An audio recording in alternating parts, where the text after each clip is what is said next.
Good morning students. आज हम लोग बाल महाभारत कथा के पाठ जरासंध के बारे में पढ़ेंगे।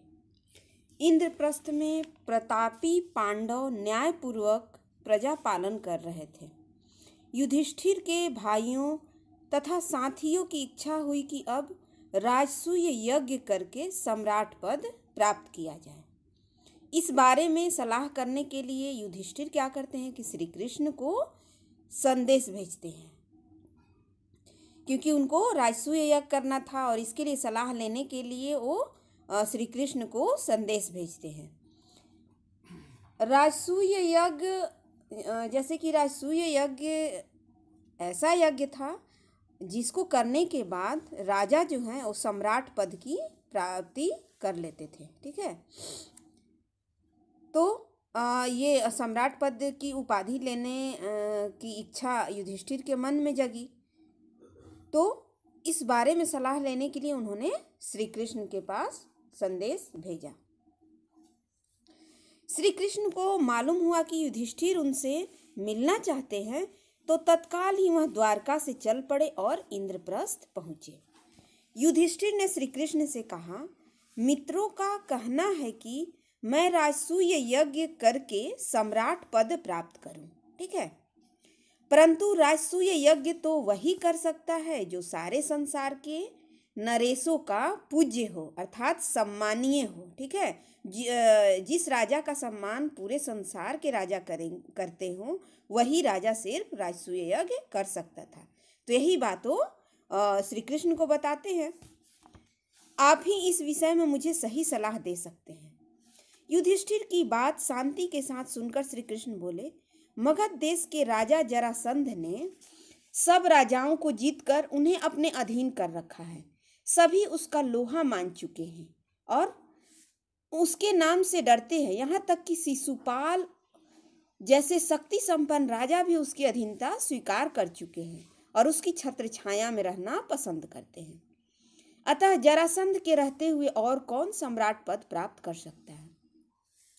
जब महाराज उग्रसेन का नासमझ बेटा कंस जरासंध की बेटी से ब्याह करके उसका साथी बन गया था, तब मैंने और मेरे बंधुओं ने जरासंध के विरुद्ध युद्ध किया था। ठीक है, श्री कृष्ण कहते हैं कि जब जरासंध कंस जो है जरासंध की पुत्री से विवाह करके उनका बंधु बन गया था, तब मैंने और मेरे बंधुओं ने उनके साथ युद्ध किया था। ठीक है, 3 बरस तक ये 3 बरस तक जो श्री कृष्ण थे वो ये जरासंध के साथ युद्ध करते रहे, लेकिन आखिर में वे लोग हार गए और उसके बाद उन्हें मथुरा छोड़कर दूर पश्चिम द्वारका में जाकर नगर और दुर्ग बनाकर रहना पड़ा। आपके साम्राज्याधीश होने में दुर्योधन और कर्ण को आपत्ति न भी हो। वो कहते हैं कि हो सकता है दुर्योधन और कर्ण को इसमें कोई आपत्ति नहीं हो, फिर भी जरासंध से इसकी आशा रखना बेकार है। जरासंध इस बात के लिए तैयार नहीं होगा। बगैर युद्ध के जरासंध इस बात को नहीं मान सकता है। जरासंध ने आज तक पराजय का नाम तक नहीं जाना है। वो कहते हैं कि आज तक जरासंध ने हार शब्द को उसने नहीं पहचाना है। आज तक किसी से वो पराजय नहीं हुआ है। ऐसे अजय पराक्रमी राजा जरासंध के जीते जी आप राजसूय यज्ञ नहीं कर सकेंगे। वो कहते हैं कि ऐसे पराक्रमी जरासंध के होते हुए आप राजसूय यज्ञ नहीं कर सकेंगे। उसने जो उसका उपाय बताते हैं कि उसका एक यही उपाय है कि उसने जो राजे महाराजे बंदी गृह में डाल रखे हैं, किसी न किसी उपाय से पहले उन्हें छुड़ाना होगा। जब ये हो जाएगा तभी राजसूय यज्ञ करना आपके लिए साध्य होगा। श्री कृष्ण की ये बातें सुनकर शांति प्रिय राजा युधिष्ठिर बोले, आपका कहना बिल्कुल सही है। इस विशाल संसार में कितने ही राजाओं के लिए जगह है, कितने ही नरेश अपने अपने राज्य का शासन करते हुए इसमें संतुष्ट रह सकते हैं। आकांक्षा वह आग है जो कभी बुझती नहीं है, इसलिए मेरी भलाई इसी में दिखती है कि साम्राज्याधीश बनने का विचार छोड़ दूं और जो है उसी को लेकर संतुष्ट रहूं। वो कहते हैं कि ये आकांक्षा जो है, अभिलाषा, हमारे अंदर की जो इच्छा है, एक आग है, वो कभी नहीं बुझती। इसलिए मेरे लिए अच्छा यही होगा कि जो है उसी में मैं संतुष्ट रहूं और ये जो सम्राट पद की उपाधि लेने की इच्छा मेरे मन में जगी है उसे मैं छोड़ दूं। युधिष्ठिर की यह विनयशीलता भीमसेन को अच्छी न लगी। उसने कहा, श्री कृष्ण की नीति कुशलता, मेरा शारीरिक बल और अर्जुन का शौर्य एक साथ मिल जाने पर कौन सा ऐसा काम है जो हम नहीं कर सकते। यदि हम तीनों एक साथ चल पड़े तो जरासंध की शक्ति को चूर करके ही लौटेंगे। आप इस बात की शंका न करें। ठीक है, भीमसेन कहते हैं कि आप इस बात के लिए संदेह न करें कि हम अगर जरासंध से युद्ध करेंगे तो जीत नहीं सकेंगे। अगर श्री कृष्ण, अर्जुन और भीम ये तीनों मिल जाए तो किसी को भी हरा सकते हैं। ठीक है, यह सुनकर श्री कृष्ण कहते हैं, यदि भीम और अर्जुन सहमत हो तो हम तीनों एक साथ जाकर उस अन्याय की जेल में पड़े हुए निर्दोष राजाओं को छुड़ा सकेंगे। उस पर श्री कृष्ण कहते हैं कि अगर मतलब कि अगर भीम और अर्जुन सहमत हैं इस बात के लिए तो हम तीनों जा करके उस अन्यायी राजा के जेल में जो पड़े हुए निर्दोष राजा हैं उन्हें छुड़ा सकते हैं। परंतु युधिष्ठिर को यह बात न जची। उन्होंने कहा, मैं तो कहूँगा कि जिस कार्य में प्राणों पर बन आने की संभावना हो, मतलब प्राण भी जा सकते हैं, उसके विचार तक को छोड़ देना ही अच्छा होगा। ठीक है, यह सुनकर वीर अर्जुन कहते हैं, यदि हम यशस्वी भरत वंश की संतान होकर भी कोई साहस का काम न करें तो धिक्कार है हमें और हमारे जीवन को। जिस काम को करने की हम में सामर्थ्य है, भाई युधिष्ठिर क्यों समझते हैं कि उसे हम न कर सकेंगे। अर्जुन भी इस बात का विरोध करते हैं कि हम ऐसा नहीं है कि हम अगर जरासंध के साथ युद्ध करें तो हम उसके साथ नहीं जीत सकते हैं। ठीक है, और हम भरतवंशी राजा हैं और हमें साहस का काम हम कोई साहस का काम न करें तो हमारे ऊपर धिक्कार है। ठीक है, श्री कृष्ण अर्जुन की इन बातों से मुग्ध हो गए। बोले, धन्य हो अर्जुन, कुंती के लाल, अर्जुन से मुझे यही आशा थी। श्री कृष्ण भी उसकी बातों से सहमत हो जाते हैं। जब जरासंध के साथ युद्ध करने का निश्चय हो गया तो श्री कृष्ण और पांडवों ने अपनी योजना बनाई। अब जब श्री कृष्ण देखते हैं कि ये जरासंध के साथ युद्ध करने के लिए सभी लोग राजी हो गए, श्री भीम और अर्जुन उनका साथ देने को तैयार हो गए, तो श्री कृष्ण, भीमसेन और अर्जुन क्या करते हैं कि वो अपनी अगली योजना बनाते हैं। उनकी योजना क्या थी? तो श्री कृष्ण, भीमसेन और अर्जुन ने वल्कल पहन लिए। पहले उन्होंने वल्कल वस्त्र पहने। वल्कल वस्त्र अर्थात ये सन्यासियों जैसे गेरुआ रंग के वस्त्र उन्होंने पहन लिए। हाथ में कुशा ले ली और व्रती लोगों का सा वेश धारण करके मगध देश के लिए रवाना हो गए। राह में सुंदर नगरों तथा गांवों को पार करते हुए वे तीनों जरासंध की राजधानी में पहुंच गए। जरासंध ने कुलीन अतिथि समझकर उनका बड़े आदर के साथ स्वागत किया। तीनों का जरासंध का अच्छी तरह से स्वागत करता है, उनको सन्यासी समझ करके उनका स्वागत करता है। जरासंध के स्वागत का भीम और अर्जुन ने कोई जवाब नहीं दिया, वे दोनों मौन रहे। इस पर श्री कृष्ण बोले, मेरे दोनों साथियों ने मौन व्रत लिया हुआ है, इस कारण अभी नहीं बोलेंगे। आधी रात के बाद व्रत खुलने पर बातचीत करेंगे। जरासंध ने इस बात पर विश्वास कर लिया और तीनों मेहमानों को यज्ञशाला में ठहराकर महल में चला गया। ठीक है, अब श्री कृष्ण कहते हैं कि मेरे ये जो दोनों मित्र हैं ये मौन व्रत धारण किए हुए हैं और ये आधी रात के बाद ही बोलेंगे। ठीक है, उसके बाद ये जरासंध क्या करता है कि उनको मेहमानों को ये तीनों मेहमानों को यज्ञशाला में ठहराकर अपने महल में चला जाता है। कोई भी ब्राह्मण अतिथि जरासंध के यहाँ आता तो उनकी इच्छा तथा सुविधा के अनुसार बातें करना, वो उनका सत्कार करना जरासंध का नियम था। ठीक है, उसके जरासंध के महल में कोई भी सन्यासी जाता था तो उसका वो बड़े इज्जत के साथ आदर सत्कार करता था। इसके अनुसार श्री कृष्ण जो बोले रहते हैं कि हाँ, मेरे ये दोनों मित्र जो हैं वो आधी रात के बाद ही बात कर सकते हैं क्योंकि उन्होंने मौन व्रत धारण कर लिया है। तो उसके अनुसार वो आधी रात को उनसे मिलने के लिए आता है और उनकी बातचीत को सुन करके उन पर संदेह होता है, संदेह करता है। उसे ऐसा लगता है कि ये सन्यासी नहीं है। उनके रंग ढंग देखकर मगध नरेश के मन में कुछ शंका हुई, संदेह हुई। राजा जरासंध ने कड़क कर पूछा, सच सच बताओ तुम लोग कौन हो? ब्राह्मण तो नहीं दिखाई देते। इस पर तीनों ने सही हाल बता दिया और कहा, हम तुम्हारे शत्रु हैं। ठीक है, वो तीनों बता देते हैं कि हम क्या हैं, तुम्हारे शत्रु हैं और तुमसे युद्ध करना चाहते हैं। हम तीनों में से किसी एक से, जिससे तुम्हारी इच्छा हो, लड़ सकते हो। हम सभी इसके लिए तैयार हैं। तभी भीमसेन और जरासंध में कुश्ती शुरू हो गई। दोनों वीर एक दूसरे को पकड़ते, मारते और उठाते हुए लड़ने लगे। इस प्रकार पल भर भी विश्राम किए बगैर वे 13 दिन और 13 रात लगातार लड़ते रहे। उनके बीच कुश्ती कितने दिन चली? तो 13 रात और 13 दिन। 14वें दिन जरासंध थक कर जरा देर को रुक गया। मतलब 14वें दिन जरासंध के चेहरे पर थोड़ी थकान दिखने लगी।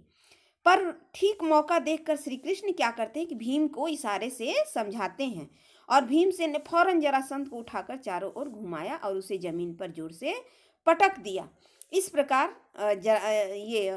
जरासंध की मृत्यु हो जाती है। भीम क्या करते हैं कि जरासंध के दोनों शरीर के दोनों भाग को अलग कर देते हैं और एक दाएं भाग को बाएं तरफ और बाएं भाग को दाएं तरफ फेंक देते हैं और इस तरह से उसकी मृत्यु हो जाती है। ठीक है, जरासंध जो है क्या था, जरासंध का जन्म हुआ था जैसे कि उसका धड़ जो है 2 भागों में अलग अलग था और उसके धड़ को जरा नाम की राक्षसी द्वारा जोड़ करके बनाया गया था, इसलिए उसका नाम जरासंध पड़ा। ठीक है, उसी तरह से अर्जुन क्या करते हैं, जिस तरह से उसका जन्म हुआ था 2 भाग, शरीर के 2 भाग अलग अलग, उसी तरह से उसको चीर करके दाएं भाग को बाएं तरफ और बाईं भाग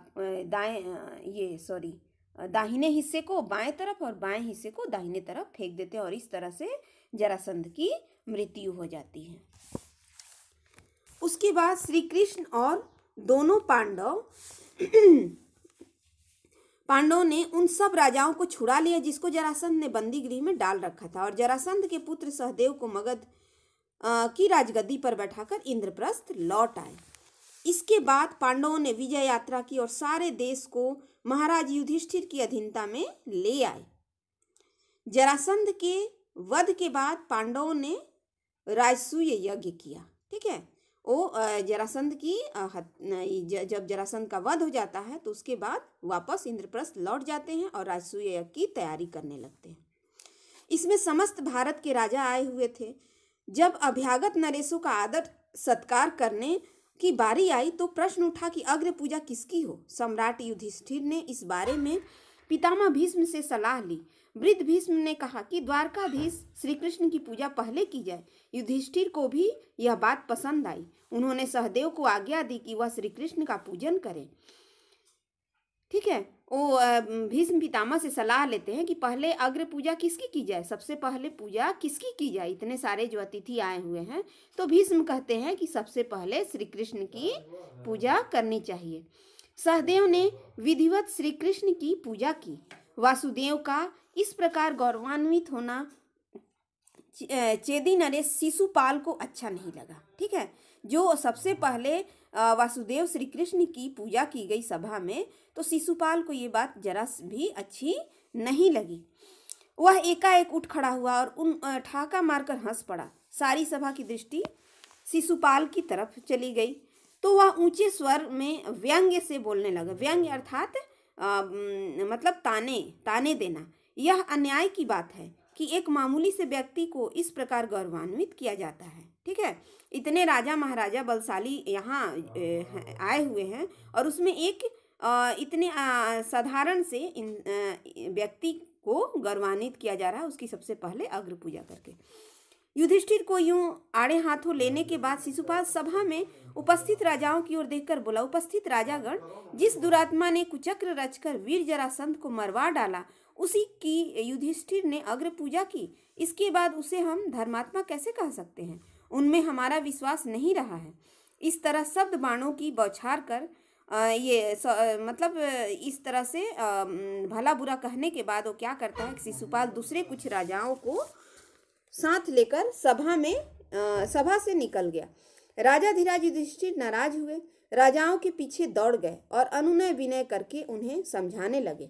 उनसे विनती किए, उनको समझाने की कोशिश करते हैं युधिष्ठिर, लेकिन बहुत समझाने के बाद भी शिशुपाल नहीं माने। उनका हठ और घमंड क्या है, बढ़ता गया। अंत में शिशुपाल और श्री कृष्ण के बीच युद्ध छिड़ जाता है, जिसमें शिशुपाल की मृत्यु हो जाती है। इस प्रकार इसके बाद शिशुपाल की मृत्यु के बाद राजसूय यज्ञ ये पूर्ण होता है और राजा युधिष्ठिर को राजा धीराज की पदवी प्राप्त होती है। ठीक है।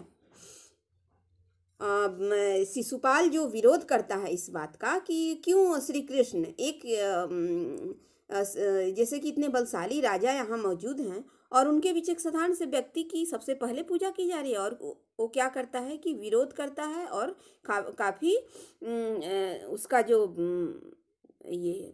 उसका मतलब विरोध करने की ये भावना जो है और बढ़ती जा रही थी।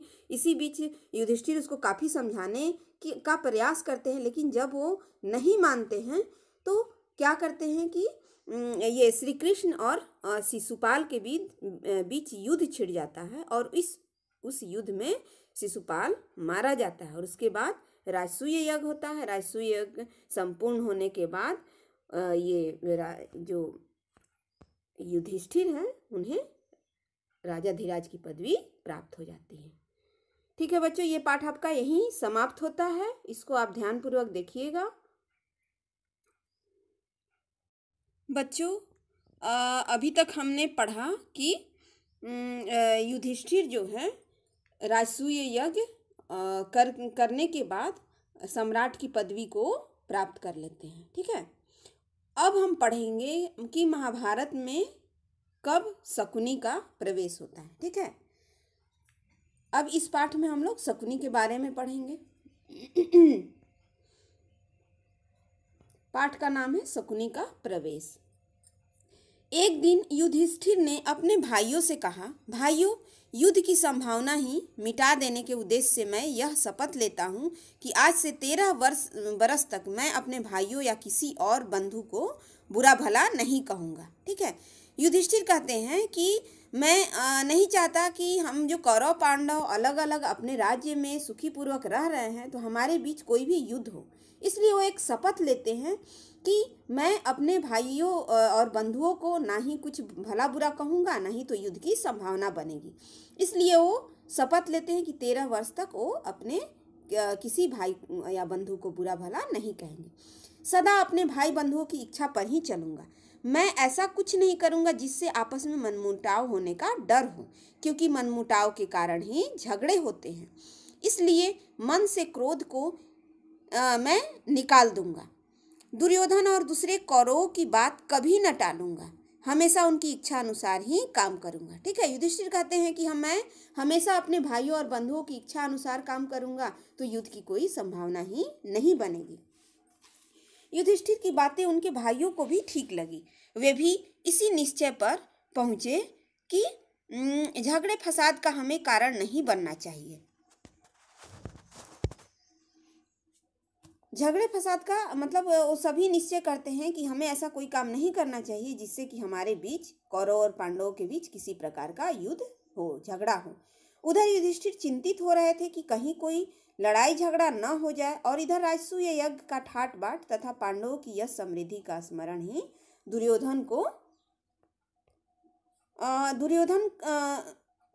के मन को खाए जा रहा था। इधर एक तरफ तो युधिष्ठिर मन में ये सोच रहे थे कि मैं कोई ऐसा काम नहीं करूँगा जिससे हमारे बीच कोई युद्ध हो, और उधर दुर्योधन के मन में यह चिंता बढ़ रही थी कि किस तरह से युधिष्ठिर ने राजसूय यज्ञ प्राप्त करके सम्राट की पदवी प्राप्त कर ली। वह अंदर ही अंदर उसे बेचैनी हो रही थी, जलन हो रहा था। दुर्योधन ने यह भी देखा कि कितने ही देशों के राजा पांडवों के परम मित्र बने हैं। इस सब के स्मरण मात्र से उसका दुख और भी असहाय हो उठा। पांडवों के सौभाग्य की याद करके उसकी जलन बढ़ने लगती थी। अपने महल के कोने में इसी भांति चिंतित और उदास भाव से वह एक दिन खड़ा हुआ था कि उसे यह भी पता न लगा कि उसकी बगल में उसका मामा जो शकुनी है वो कब आकर के खड़ा हो गया। ठीक है। यह राजसूय यज्ञ जो पांडव पूर्ण कर चुके थे और सम्राट की उपाधि जो युधिष्ठिर को मिल चुकी थी, इससे दुर्योधन जो है काफी उसके मन में जलन हो रही थी और इसी चीज को वो सोच रहा था। इतना उसमें खोया हुआ था कि उसे पता नहीं चला कि उसके मामा शकुनी उसके बगल में आकर खड़े हो गए। कहते हैं, शकुनी बेटा यूं चिंतित और उदास क्यों खड़े हो, कौन सा दुख तुमको सता रहा है? शकुनी ने पूछा। दुर्योधन लंबी सांस लेते हुए बोला, मामा, चारों भाइयों समेत युधिष्ठिर ठाट बाट से राज कर रहा है। यह सब इन आंखों से देखने पर भी मैं कैसे शोक न करूं? मेरा तो अब जीना ही व्यर्थ मालूम होता है। मतलब कि वो पांडव जो है शांतिपूर्वक रह रहे थे, ये चीज उसको बिल्कुल ही भी पसंद नहीं आ रही थी। ठीक है। शकुनी दुर्योधन को सांत्वना देता हुआ कहता है, बेटा दुर्योधन, इस तरह मन छोटा क्यों करते हो? आखिर पांडव तुम्हारे भाई ही तो हैं। शकुनी समझाता है उसको कि आखिर पांडव भी तो तुम्हारे भाई हैं। उनके सौभाग्य पर तुम्हें जलन नहीं होना चाहिए। न्यायपूर्वक जो राज्य उनको प्राप्त हुआ है उसी का तो वे उपभोग कह रहे हैं शकुनी कि आखिर न्यायपूर्वक जो राज्य उन्हें दे दिया गया उसी में तो वो सुखपूर्वक शांतिपूर्वक रह रहे हैं। पांडवों ने किसी का कुछ नहीं बिगाड़ा। जिस पर उनका अधिकार था वही उन्हें मिला है। अपनी शक्ति से प्रयत्न करके यदि उन्होंने अपना राज्य तथा सत्ता बढ़ा ली है तो तुम जी छोटा क्यों करते हो? और फिर पांडवों की शक्ति और सौभाग्य से तुम्हारा बिगड़ता क्या है? वो कहते हैं कि आखिर उनका सौभाग्य बढ़ रहा है तो इससे तुम्हारा क्या बिगड़ रहा है? तुम्हें कमी किस बात की है? द्रोणाचार्य, अश्वत्थामा तथा कर्ण जैसे महावीर तुम्हारे पक्ष में हैं। यही नहीं बल्कि मैं, भीष्म, कृपाचार्य, जयद्रथ, सोमदत्त सब तुम्हारे साथ हैं। इन साथियों की सहायता से तुम सारे संसार पर विजय पा सकते हो। फिर दुख क्यों करते हो? यह सुनकर दुर्योधन कहता है, जब ऐसी बात है तो मामा जी, हम इंद्रप्रस्थ पर चढ़ाई ही क्यों न कर दें?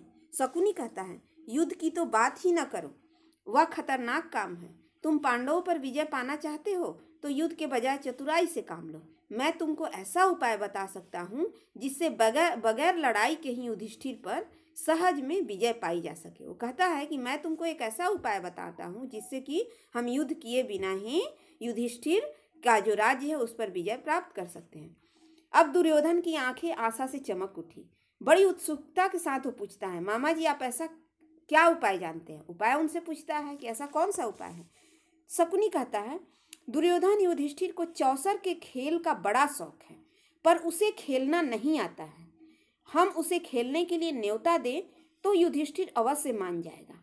तुम तो जानते ही हो कि मैं मंजा हुआ खिलाड़ी हूँ।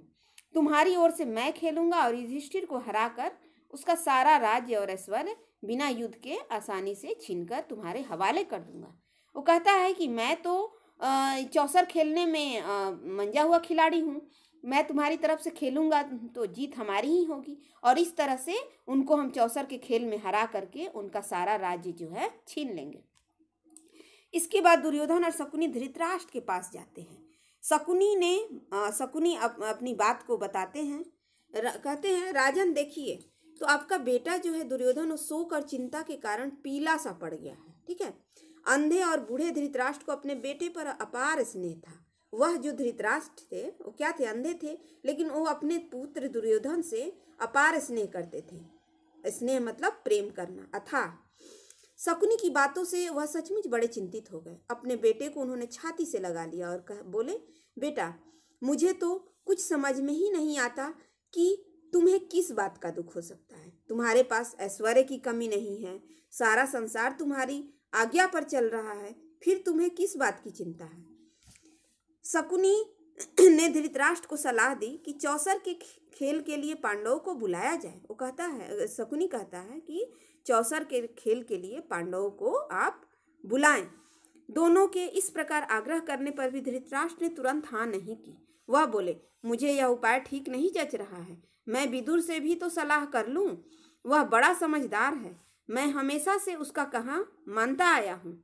उससे सलाह कर मतलब वो कहते हैं कि विदुर से सलाह करने के बाद ही मैं कुछ तय कर पाऊंगा। ठीक है। पर दुर्योधन को विदुर से सलाह करने की बात पसंद नहीं आई। दुर्योधन जानता था कि विदुर इस बात के लिए नहीं मानेंगे, तो दुर्योधन को ये बात बिल्कुल भी पसंद नहीं आती है कि धृतराष्ट्र जो है विदुर से किसी प्रकार का सलाह ले इस बारे में।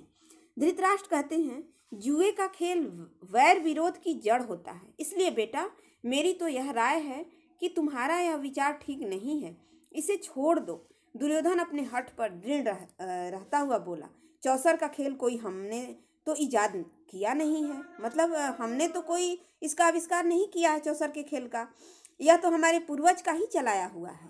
जैसे पहले राजाओं महाराजाओं के बीच चौसर का खेल अक्सर होता था मनोरंजन के रूप में, तो वही कहता है कि ये तो हमारे पूर्वजों ने ही शुरू किया है।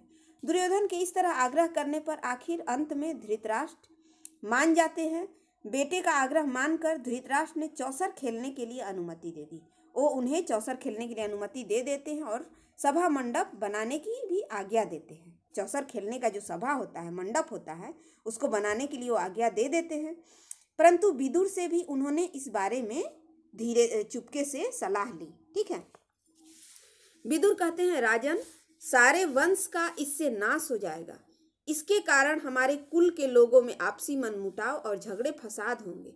इसकी भारी विपदा हम पर आएगी। वो कहते हैं कि इसका क्या होगा, हमारा जो कुल है इससे ये चौसर के खेल से नष्ट हो सकता है। ठीक है, हमारे ऊपर भारी विपत्ति आ सकती है। धृतराष्ट्र कहते हैं, भाई विदुर, मुझे खेल का भय नहीं है, लेकिन हम क्या कर सकते हैं।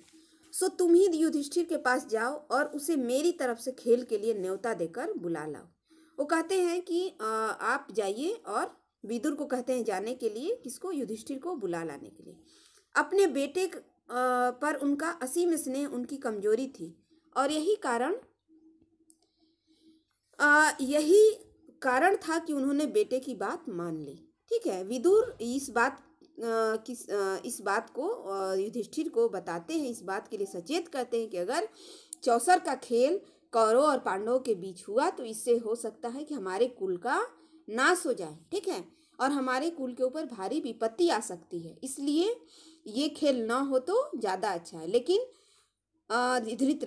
धृतराष्ट्र जो है वो अपने बेटे से असीम स्नेह करते थे, असीम प्रेम, अथाह प्रेम, जिसके कारण वो इस बात के लिए तैयार हो जाते हैं और विदुर को युधिष्ठिर के पास जाकर उन्हें चौसर के खेल के लिए न्योता देने के लिए कहते हैं।